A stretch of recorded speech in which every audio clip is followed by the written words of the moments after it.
नमस्कार दोस्तों, स्वागत है आपका अपने YouTube channel Shri Ram maths पर। तो देखा आज हम कंप्यूटर से रिलेटेड यहाँ पर कुछ इंपॉर्टेंट क्वेश्चंस करेंगे। तो अभी तक यदि आपने चैनल को सब्सक्राइब नहीं किया है तो प्लीज़ चैनल को सब्सक्राइब कर लें और उसके जो बगल में बेल आइकन है उसको ज़रूर प्रेस कर लें ताकि जब भी कोई नया अपडेट हो तो उसका नोटिफिकेशन आपको मिल सके। तो चलिए स्टार्ट करते हैं। तो देखिए पहला क्वेश्चन है कि किसी प्रोग्राम को कंप्यूटर से निकालने के लिए उसे करना आवश्यक है। तो यदि किसी भी प्रोग्राम को हमें कंप्यूटर से निकालना है तो उसके लिए उसे अनइंस्टॉलिंग करना ज़रूरी होता है। तो यहाँ पर सी ऑप्शन जो है इसका यहाँ पर राइट आंसर हो जाएगा। यदि किसी प्रोग्राम को हटाना है तो अनइंस्टॉलिंग हमें करनी होगी। नेक्स्ट क्वेश्चन देखिए, में बटन और मेन्यू होते हैं जो सामान्यतः प्रयुक्त कमांडों को एक्सेस उपलब्ध कराते हैं। तो जो मेन्यू बार होता है उसमें बटन और मेन्यू होते हैं जो सामान्य प्रयुक्त कमांडों को एक्सेस उपलब्ध कराते हैं। तो बी ऑप्शन जो है यहाँ पर इसका राइट आंसर हो जाएगा। नेक्स्ट क्वेश्चन देखिए, कंप्यूटर बंद हो जाने पर का कंटेंट्स डिलीट हो जाता है। तो जो मेमोरी होती है, रैम है, उसका जो कंटेंट्स है वो कंप्यूटर बंद होने पर डिलीट हो जाता है।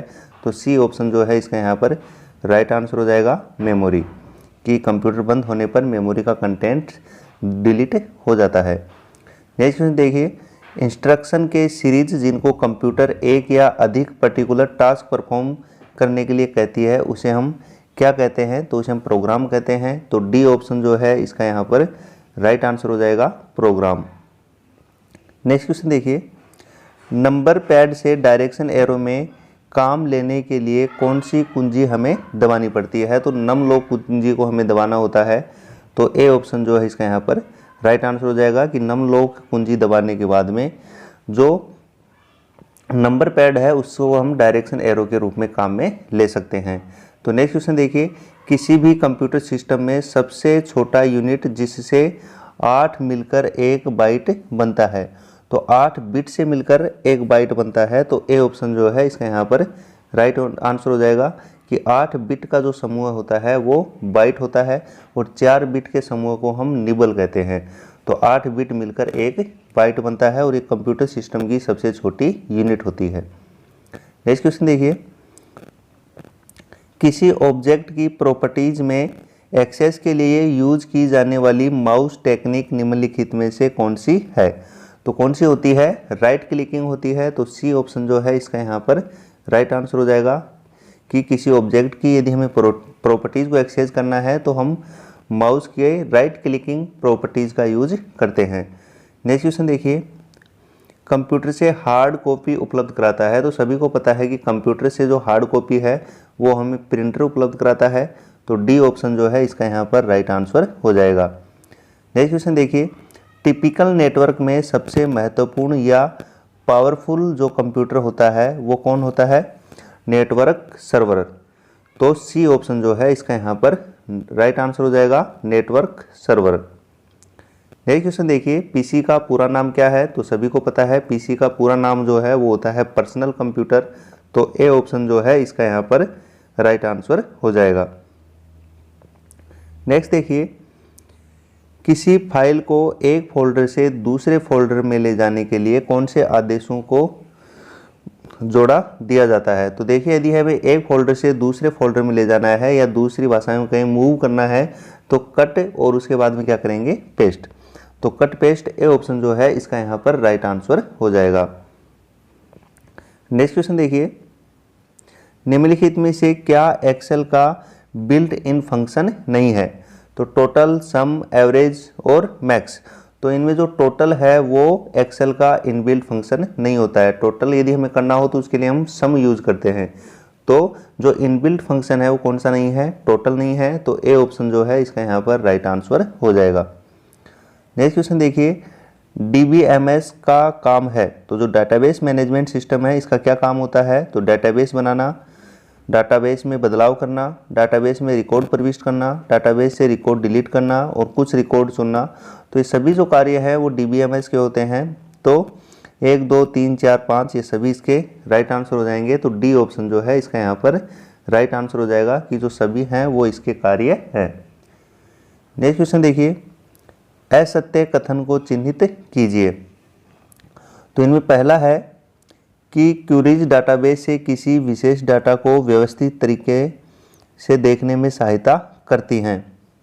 दूसरा है एक या एक से अधिक डाटाबेसों को आपस में जोड़ने को रिलेशनशिप कहते हैं, तो बिल्कुल सही है। प्राइमरी की एक खास तरह की फील्ड होती है जो हर रिकॉर्ड को अलग पहचान देती है, ये भी बिल्कुल सही है। अगला है विशेष विषय के डाटा संग्रहण को फॉर्म्स कहते हैं, तो ये असत्य है। तो डी ऑप्शन जो है इसका यहाँ पर राइट आंसर हो जाएगा कि विशेष विषय के डाटा संग्रह को फॉर्म्स कहते हैं, ये इसका असत्य कथन है। नेक्स्ट क्वेश्चन देखिए, HTML भाषा के प्रोग्राम को रन करने के लिए सॉफ्टवेयर का प्रयोग करते हैं, तो नोटपैड, वर्डपैड, ए और बी दोनों, या इंटरनेट एक्सप्लोरर। तो HTML भाषा के प्रोग्राम को रन करने के लिए हम इंटरनेट एक्सप्लोरर का यूज़ करते हैं, तो डी ऑप्शन जो है इसका यहाँ पर राइट आंसर हो जाएगा।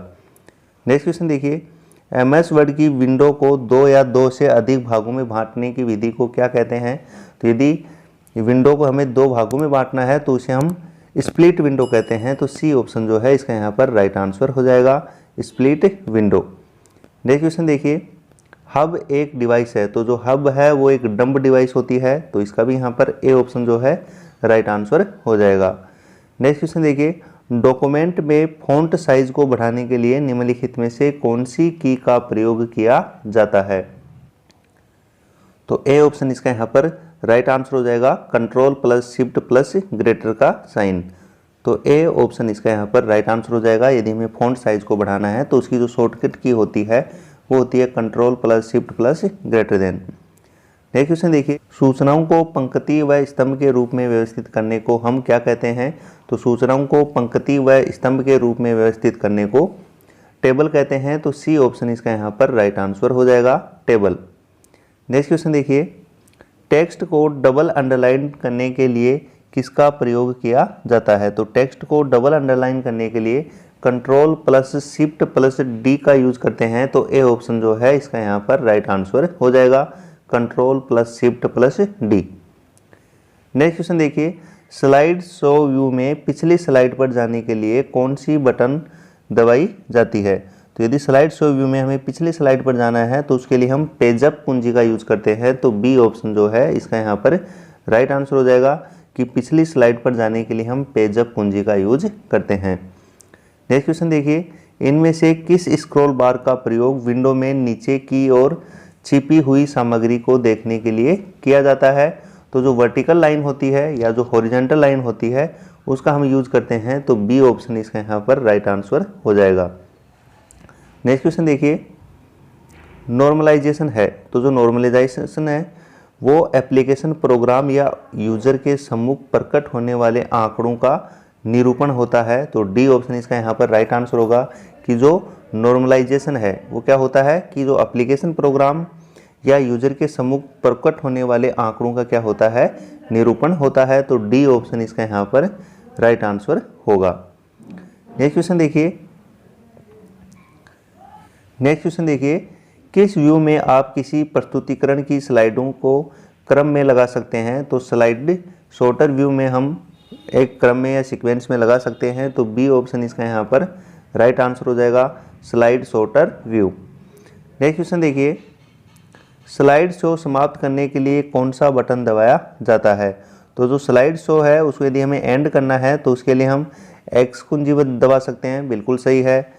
माइनस कुंजी दबा सकते हैं, ये भी सही है। कंट्रोल प्लस ब्रेक का भी हम यूज़ कर सकते हैं, तो इन सभी के द्वारा हम स्लाइड शो को समाप्त कर सकते हैं, तो डी ऑप्शन इसका यहाँ पर राइट आंसर हो जाएगा, ये सभी। नेक्स्ट क्वेश्चन देखिए, कर्सर वाले चिन्ह को हटाने के लिए कीबोर्ड की किस कुंजी को दबाते हैं? तो यदि हमें कर्सर वाले चिन्ह को हटाना है तो उसके लिए हम डिलीट कुंजी का यूज करते हैं, तो सी ऑप्शन इसका यहाँ पर राइट आंसर हो जाएगा, डिलीट वाली कुंजी का यूज करते हैं। नेक्स्ट क्वेश्चन देखिए, हार्ड डिस्क में विभिन्न प्रोग्रामों की ड्राइव की भौतिक त्रुटियों की जांच करने एवं उन्हें ठीक ढंग से करने के लिए विंडोज़ में एक प्रोग्राम उपलब्ध होता है जिसे हम क्या कहते हैं? तो उसे हम स्कैन डिस्क कहते हैं, तो ए ऑप्शन जो है वो इसका यहाँ पर राइट आंसर हो जाएगा, स्कैन डिस्क। नेक्स्ट क्वेश्चन देखिए, ड्रम प्रिंटर प्रकार के प्रिंटर का एक उदाहरण है, तो जो ड्रीम प्रिंटर होता है वो एक लाइन प्रिंटर का एग्जाम्पल होता है, तो ए ऑप्शन जो है वो इसका यहाँ पर राइट आंसर हो जाएगा, लाइन। तो ठीक है दोस्तों, यदि वीडियो आपको अच्छा लगा हो तो ज़्यादा से ज़्यादा शेयर करें और यदि तक आपने चैनल को सब्सक्राइब नहीं किया है तो प्लीज़ चैनल को सब्सक्राइब कर लें और उसके जो बगल में बेल आइकन है उसको ज़रूर प्रेस कर लें, ताकि जब भी कोई नया अपडेट आए तो उसका नोटिफिकेशन आपको मिल सके। Okay, thank you.